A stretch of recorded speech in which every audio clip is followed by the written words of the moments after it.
Hey guys, welcome back to the Watch Mission. I'm just going to start doing a weekly kind of news clip. I'll make it kind of as short and quick as possible. Certainly not any kind of a review, but I just want to go over either what's kind of new in the industry, what's going on, as well as there's going to be some stuff in here that's either new to me, so it might be new to you as well, or it might just be time related. So there's a few things in here that are just new and kind of cool to take a look at. And there's a few things that are, just timely based on, it's the holiday season, gift buying, sales, that kind of stuff. So just going to run through some stuff here real quick. All right, so first up, we have the Shoreham watch. So this is a brand new company, at least in 2020. They're based out of Wales. So it's an independent British design. It's an automatic NH35 movement. Water resistant to 300 meters. It's got a ceramic diving bezel, 120 click. It's fully loomed, and it's got a sapphire crystal superluminova BGW9, and it is under $300. So I don't really know how they did that, but very, very good looking watch. It also comes with 3 straps, but taking a look at this, you're getting a ton of watch for the money here. So do yourself a favor, jump over there. I'll put a link down below. Take a look at them. And the other part is this case back. If you're not going to have a see-through, a display case back, one that's decorated like this is perfectly fine. I mean, that is a fantastic design. I love their logo, kind of, to the heritage military style, but that is a great case back. So these guys, I just found them or came across them on Instagram yesterday, and I'm really impressed. I'd really like to get my hands on these to take a review. It looks like a fantastic watch. So go give them a shot and take a look over there. All right, next up, so Unimatic. So we don't talk too much in the industry about Italian watches. I mean, I know there's some out there, but typically it's German, Swiss, those types of things, or Japanese. But I really like this Italian style. I think they've done a really good job of just making things so simple and clean. And when I first saw these, I thought, oh, Italian, they're kind of artsy as far as how simple they are. They're going to be so expensive. No, anywhere from 500 to about $1,000, and you're getting one hell of a watch. So they're all about 40 millimeters, 41 with the bezel. And then you can also customize them as well. So if you don't really like the plain brushed look here, you can have them engrave or carve out, parts of that case. I have not looked into how much that is. It's basically inquire within, and they'll give you a price. But if you're looking for something unique, that would certainly cut it. That it really looks fantastic. So you could go very plain and simple with their stock watches, or you could just go all out with their engraving, and obviously it's going to be kind of a one of a kind there. So that's something I would really like to see. I've never seen these in person. I like everything about them. I like how they put the logo at the bottom, not the typical at the top.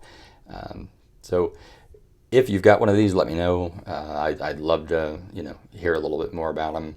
I've barely even seen any reviews out there online, so hopefully I'll pick one up here soon, and I can do one of the reviews. All right, next up is another watch, and this one is actually coming my way. This is the Marlow, and they are from Perth, Scotland, and this is the Coniston. This is a hell of a deal. So at $310, you're getting, well, let me go through here. So it immediately reminds me of, the Seagull, and I'm sure it'll remind you of the Seagull movement, right? So you've got a very inexpensive hand wind movement, but, here you've got a Japanese movement. It's Miyota. Is it as, kind of as intricate or as sexy as the Seagull? Maybe not, but I don't know until I get my hands on it. I'm really impressed with the design of it so far, and it's a British watch, and it's got a little bit more to it, I think, than the Seagull does. And as much as I do like the Seagull, and I really do want one in my collection, just because you kind of have to have one, I really like this. I think this is a really good design from these guys. So this one is on the way. I can't wait to take a look at it. It's also 40 millimeters, so it's going to fit really well. Comes in all different kinds of straps, and I believe this is the one that is coming to me. So really look forward to that. Unique design, unique hands. They've done a really good job here.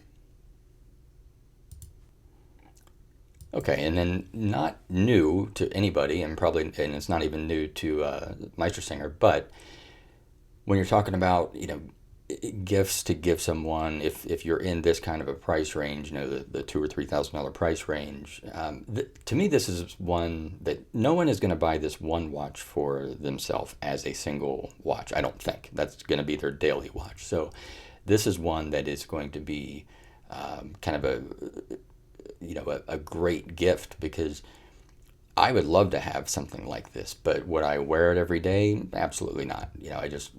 I wouldn't do it. It's not always my style, but when you go to some of the Instagram posts that are out there, and you see the loom on the moon, that's really impressive out there. What's really funny from Meistersinger is they don't show that anywhere here on their website. They show the movement, they show everything else, but they don't show the loom, which is kind of the sweet spot for this watch. This would be a great conversation piece. I mean, you'll probably get this kind of a reaction just like Jeff Goldblum here. What's scary? What scared you? Well, that huge globe. Look at that. That's the moon. Yeah, but I've never seen it that close. You've never seen the moon before? Not that close. You're like, oh, that strange orb in the sky at night. All right, next we have Spinnaker. So they've got a few new watches out. Almost all of them are sold out, but at the same time they do say, contact when they're available again. So I don't think they're like sold out for good. They've got a lot of the new styles that are out are actually now mid-size, which to them mid-size is 40. And I guess I understand that. That's fine. Mid-size is still, I consider, kind of a medium large maybe, and not just mid-size, but that's just me. But they've done some really cool designs here. I love the textured dial that they've got. So this is the Croft mid-size, but they've got several new releases that are out as well. But these Croft look really good to me. Also the Dumas. But this is a 44, so that would be a stretch for me. And now, obviously, it's not going to have a very long lug to lug, so it's probably going to wear a lot better. And with Spinnaker, I mean, you always get impressed by the quality in the loom. I really, really like their designs, and they've kind of gone, in my opinion, from more of a strictly homage watch to they're really identifying themselves as their own brand, and I've got a lot of respect for them. I really like Spinnaker a lot. All right, now we come to a couple companies that are just kind of what I'm going to call revival companies. So the first up here is, and I'm hoping I'm pronouncing this right, Leboy & Company. So they had a kind of a history where they were around for quite a while. They died off in around 1972. They came back in 2014. And what you see here, these are the 3D renderings. They kind of, I'm not going to say a crowdfunding, but they kind of did a crowd design. They went out and they said, what do people want? What kind of designs would sell? And they took votes on everything, and they really came up with some amazing pieces. So that might be a very interesting way to go for a lot of a lot of watchmakers, just to say what do people want out there. But you can tell with like the applied indices here, the blue hands. I mean, they've really done a number on this. It looks great. At $2,500, it's up there, right? I mean, you're talking some Longines that are out there, like the Big Eye or something like that.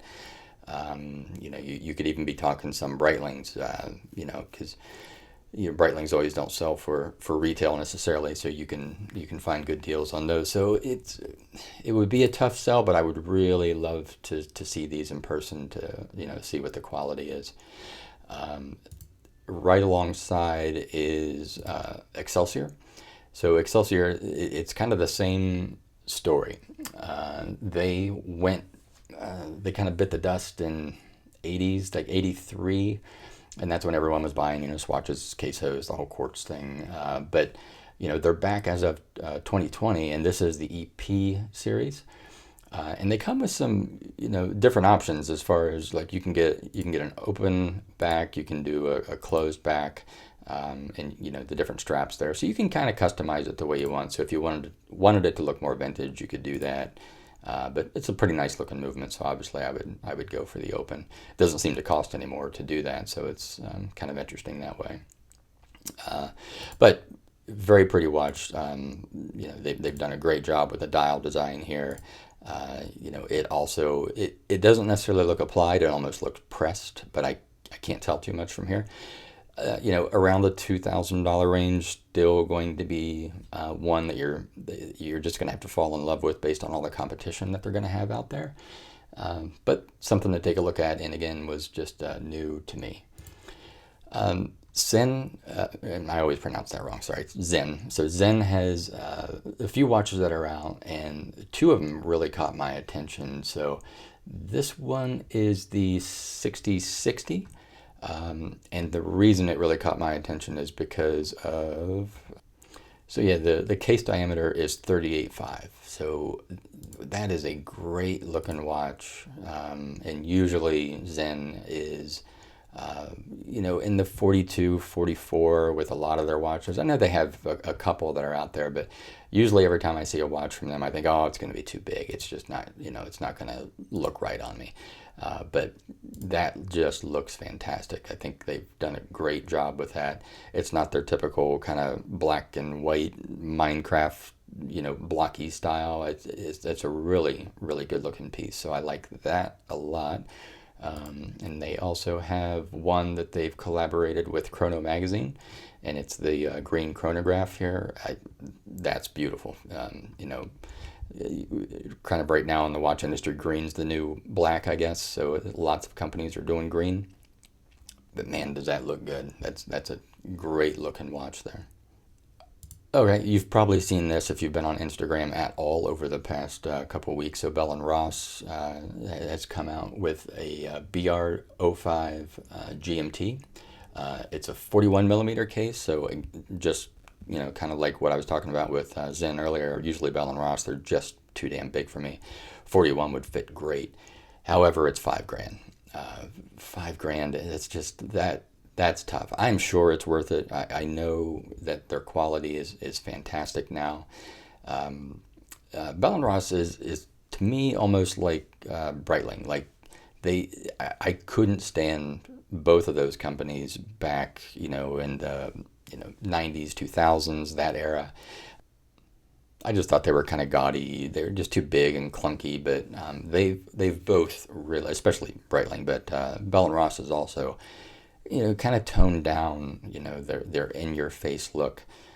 They've still got plenty of very kind of flashy giant watches and stuff, but this is a great looking piece. I think that would be nice. I prefer it on the rubber dial here, but I think they've done a great job. All right, next up is something totally different. So this is when I was talking or chatting back and forth with Jody from Just One More Watch. So we happen to agree that, this guy is going to go far. This is a small new company, Studio Underdog. He's, as far as I can tell, he probably has a very, very small workforce, if maybe it's just him. But that I don't know for sure. But for 440 pounds, you're getting a very unique piece here. I mean, this is amazing. When you take a look, I mean, you've got the seagull movement, which obviously, that's kind of like what I talked about before. It's a beautiful movement to look at. So, it's not ailing or shown when you put a loop up to it, but just to kind of flash the back of it, that's a good looking piece for sure. But this one is the mint chip. That's a great looking watch. I just love the design. But he's got some great ideas as far as different designs out there. When you look at the watermelon, you just gotta. This guy must have just been having a blast as he was designing this. There's going to be people that love it and people that just can't wear it. But I don't think I could pull this off, right? My day job is I work at a financial firm, and I've already sold my soul. And I think with my soul, I got rid of my personality. So it's just not me. I just couldn't wear this. But I do just wonder what was he thinking as he was designing this, or maybe what was he drinking? I don't know.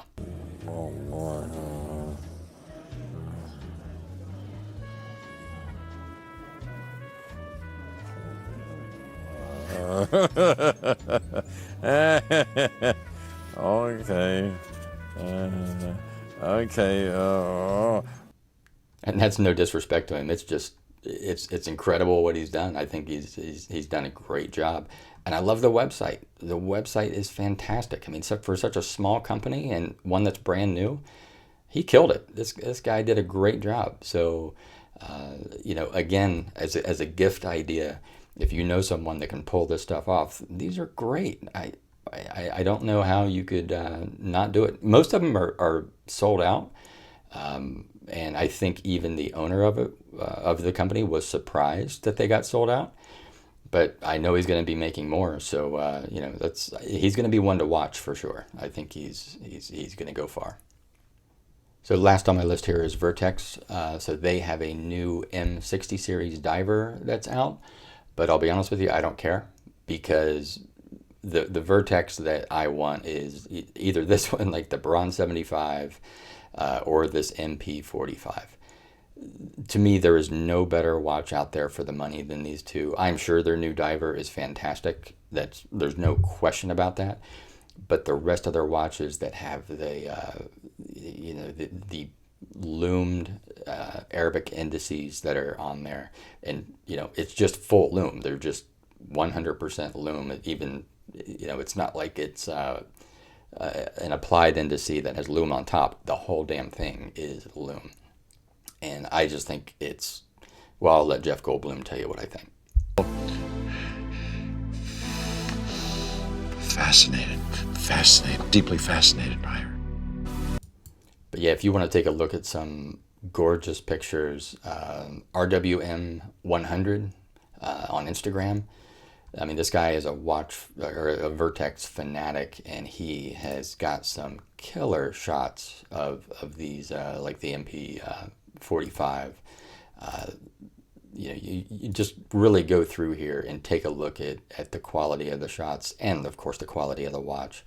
I don't know what this guy does for a living. I think he's in the UK. I think I'm going to try to figure out a way to do an Ocean's 11 heist and just go rob him, because not only does he have great watches, he's got some good cameras as well.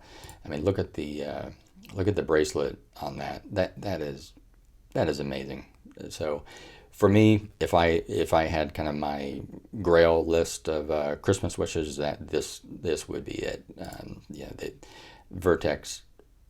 If you go to several different explorer type people, you'll find that this is one of their go-to watches. They're just such amazing, solid pieces. I'm sure you've heard of them, but only watch people have heard of them. Like anybody else that just knows the top brands has probably never heard of it. So you can kind of get away with it being a little bit under the radar, but you would always know what's on your wrist. So. Okay, that's all I have for today, and thanks for watching. Let me know in the comments below what you think.